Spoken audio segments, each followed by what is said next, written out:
Hey there, and welcome to Not Now in Theaters. My name is Will Turntail, and I'm a writer and film fan from California. On this podcast, I first-time watch cult classics, B-movies, underseen foreign films, and more. Then, I have a not-so-serious breakdown of what makes them great or not so great, and discuss the movie's lasting influence. My goal here is to introduce you to some less traditional quote-unquote classic movies you might like to see, or, if you've already seen it, give you a deeper connection to what's great about it. This episode is about Fright Night, a 1980s comedy horror cult classic about a teenager who discovers that his next-door neighbor is a vampire. A quick statement before we begin. Making films is hard, and you have to respect that. This is a fan's blog, so any criticisms are meant to be constructive. Also, my reviews can contain spoilers. I don't know how else to talk about the film in detail without them. I will try to call them out when they're coming, but if that bothers you, well, I did warn you. Okay, now on to the show. Fright Night 1985 review, when your vampire neighbor hits on your girl next door. Fright Night has an enticing poster that, like its vampire villain, seduces. With a fog caricature of Jerry, the film's Nightwalker, perched above the roof, it's like a soul-sucking Santa Claus has come to raid a peaceful American town. And with this horror comedy's enduring popularity as a so-called cult favorite, I've long been watch-curious. Yet unlike many well-remembered 1980s classics, this one had a successful release. Bringing home $24.9 million on a budget of somewhere between $7 to $9.5 million, the movie was a hit for Columbia Pictures and ViStar Films. And Fright Night became a franchise, having a sequel bogged down by a troubled release, another story, and even a 2011 remake. The vision of writer, director, and two-time Saturn Award winner Tom Holland, who did Child's Play, the film is as much a love letter to the horror genre as a horror comedy. And it's a find for those who love throwback films from the 1980s.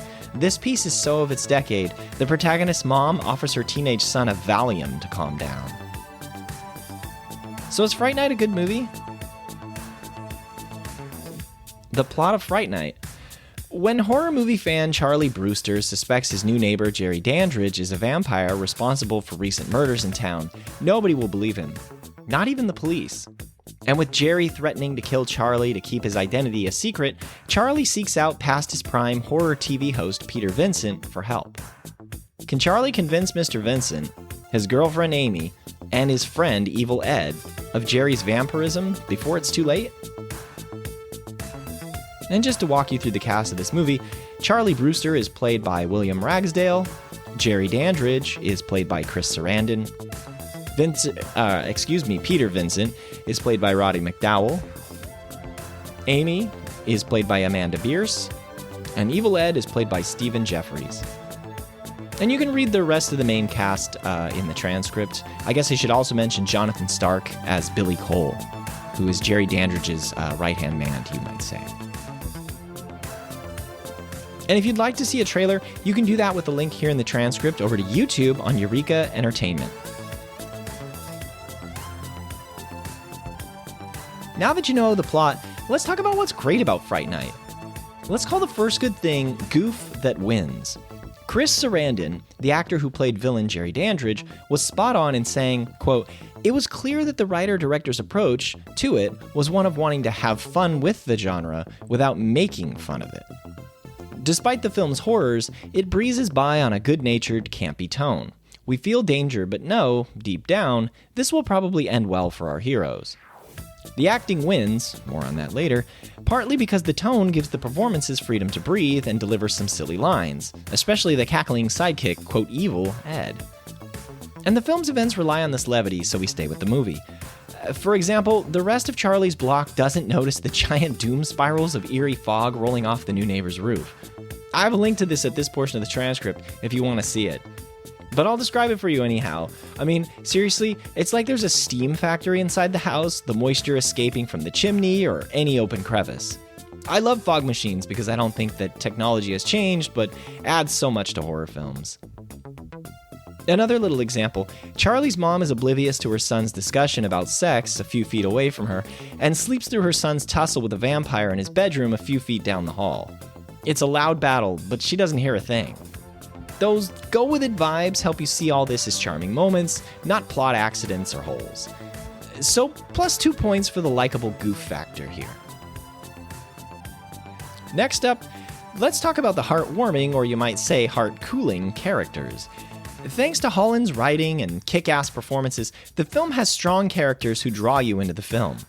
Charley is a teen who seems to have the intelligence of an 11-year-old, but like a family golden retriever that won't give up on a rescue, his determination to stop Jerry rather than let him run amok in exchange for his personal safety is admirable. Evil Ed is like a merge of fellow 80s classic character Charles DeMar of Better Off Dead, if you've seen that, and Beavis and Butthead, or Butthead.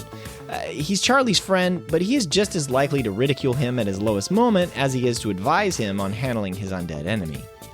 Charley's girlfriend, Amy, ribbon in hair, carries herself with the innocence of any Peggy on any American block in the 1950s. But actor Amanda Bearse gracefully manages to shift into Vixen when the film calls for it. Chris Sarandon oozes eloquence.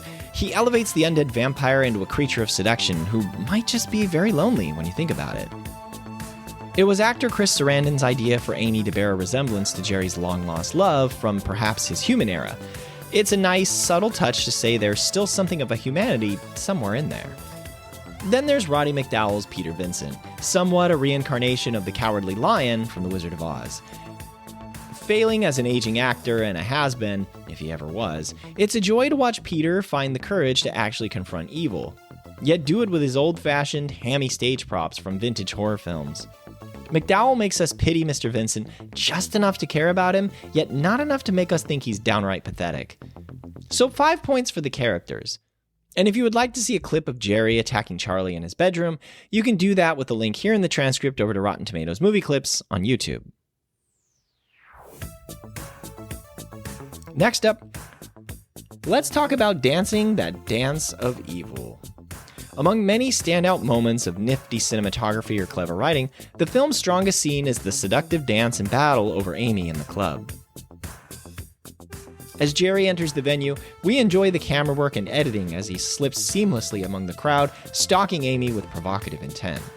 Then, it's some mighty fine choreography, beautifully executed by Sarandon and Bearse, as we watch a young woman fall under the spell of the vampire, and, as others have said, a girl grows into a woman.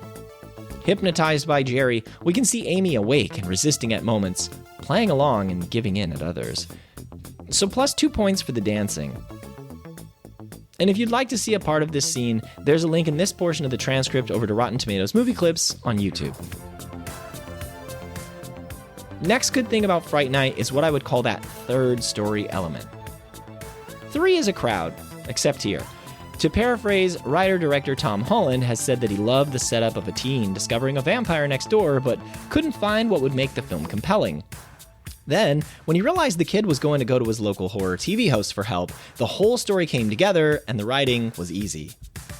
And this third main character, the cleverly named Peter Vincent, a mashup of horror icons Vincent Price and Peter Cushing, elevates the movie. Without Peter joining the party, we're stuck with what could be a knockoff vampire version of Alfred Hitchcock's Rear Window. Workable, but simplistic and not the memorable comedy horror we get instead. So 3 more points here. And I have a link here at this part of the transcript over to Rotten Tomatoes Movie Clips on YouTube that shows Peter testing Jerry with holy water. And it gives you an idea of what his character is like and how goofy he is in performing all of these kind of hammy vampire hunting type of tasks. So now let's talk about what's not quite working so well in this movie, and I only picked out one thing. We'll call it playing for time, not blood. Which is funny because that makes me think of Johnny Ringo and Doc Holliday in Tombstone, if you know the reference, where Ringo asks if anyone has the courage to play for blood, and Holliday tells him, "That's just my game." Not the best impression, but you probably like that moment. Anyhow, like in Austin Powers, when Scott gets frustrated with his dad, Dr. Evil, about inviting Austin to dinner and not just whacking him when he's got the chance, you have to put up with Jerry and his evil associate, Billy Cole, playing with their food. Rather than ending Charley and Peter when they have the many chances to do so, they dawdle. And the altercations can get repetitive. There's a battle on a staircase where we flee the steps only to return to the same flight for another showdown. At times, it feels like intentional meandering to get to full runtime. You can call that a harsh criticism, as this is a comedy. Still, I'll counter it's a problem many comedies run into, having to actually grow up into a legitimate conflict to end the movie and falling short of all the tools. So I'll deduct 2 little points for this, but with the caveat that it's really not enough to sink the movie. It may not even bother other audiences. So adding it all up, Fright Night scores 10 points. On my scale of let's not watch, should I watch, or go watch this movie, I'm going to award it my go watch rating. After adjusting to the campish tone and seeing Fright Night for what it was, a joke, but an earnest one, I slipped into the loose vibes at work and enjoyed the somewhat horror show here. It flubs about and can get somewhat repetitive in its many confrontations between heroes and villains. But with the movie's heart and comedic tone, aided by a nifty, all-important third character in Peter Vincent, I recommend it for horror fans or people who like 1980s comedies. Fright Night's legacy. So what is the legacy of Fright Night? Well, with the film being a cult classic, you'll see little nods to it at Halloween or content creators putting something up about it every once in a while, of course.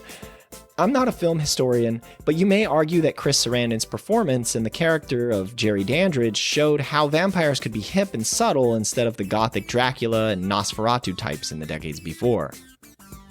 And it's right in the years around other 1980s vampire movies like The Lost Boys from '87 that blended horror with humor. There were certainly films that did this before, like Rocky Horror, but it emerged right in that age where it became more common. And if you think about TV shows like Buffy the Vampire Slayer, those also balanced comedy, horror, and teenagers. As I mentioned at the start, there was a sequel to this movie that many people like. It had a very troubled release, though, and could probably be an entire episode. After the success of the first installment, the sequel got the green light. It ended up being directed by Tommy Lee Wallace, a frequent friend and collaborator of John Carpenter and the director of films like Halloween 3, Season of the Witch. Though director Tom Holland didn't come back, William Ragsdale and Roddy McDowall did, playing Charley Brewster and Peter Vincent again. In this installment, Charley would go off to college and run into a new group of vampires who are led by Jerry Dandridge's sister, Regine, who wants revenge. You'll find this movie at a pretty low rating on a site like Rotten Tomatoes, but if you look around places like Reddit, you'll see that many fans enjoy the sequel. Unfortunately, the film was struck by a tragedy.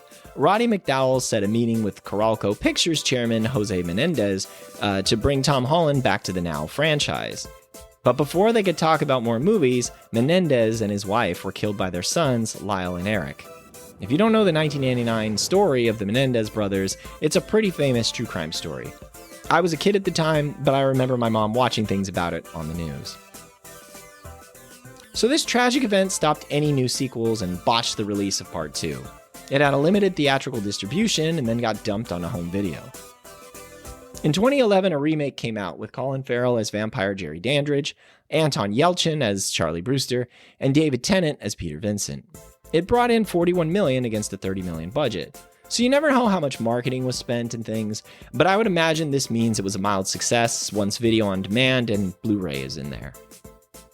I haven't seen this remake, but from the trailer it looks like it abandons the whimsical tone of the original for more scares and is just a 2011 set film. Maybe I don't have that right though. There's also a straight-to-video film called Fright Night 2, New Blood, released in October of 2013. I don't get what's going on here, but it's apparently an homage sequel, so it has the plot of the original and remake, even though it's called a sequel. And that makes it another Fright Night 2, which is weird. In January 2017, Tom Holland said that he was writing a Fright Night 3 novel and planned on getting the rights to make a third movie in the series, ignoring the 2011 or 2013 films. And in October of 2020, Holland said he is writing a direct sequel called Fright Night Resurrection. Apparently now it would ignore the '88 sequel and just be a sequel to the original.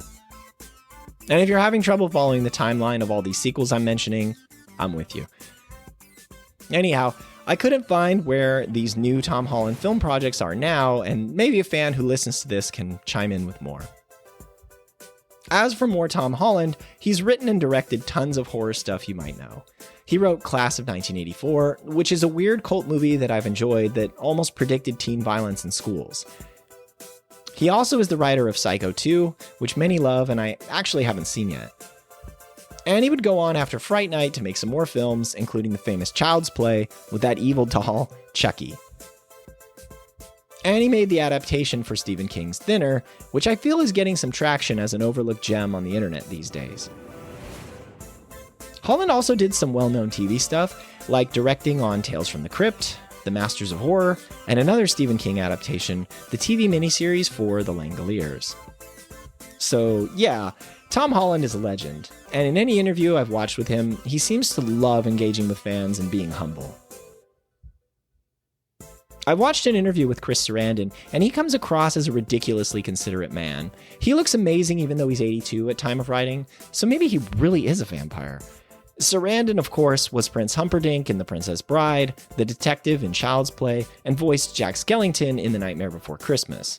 He's also got an Academy Award nomination for the Sidney Lumet classic Dog Day Afternoon. Not bad, right? William Ragsdale is best known for this movie, but he continued his career with film and TV acting. He's been in movies like Mannequin 2, On the Move, Big Mama's House 2, and Roadhouse 2. He was also in TV shows like Ellen, Curb Your Enthusiasm, Desperate Housewives, Entourage, Cold Case, and CSI Miami. Roddy McDowall was famous before this movie because he was Caesar in the Planet of the Apes movies. But his career is so long. He's been in classics like Orson Welles' Macbeth, The Longest Day, Cleopatra, and Bedknobs and Broomsticks, to name a few. Apologies to any cast members I didn't highlight in this section.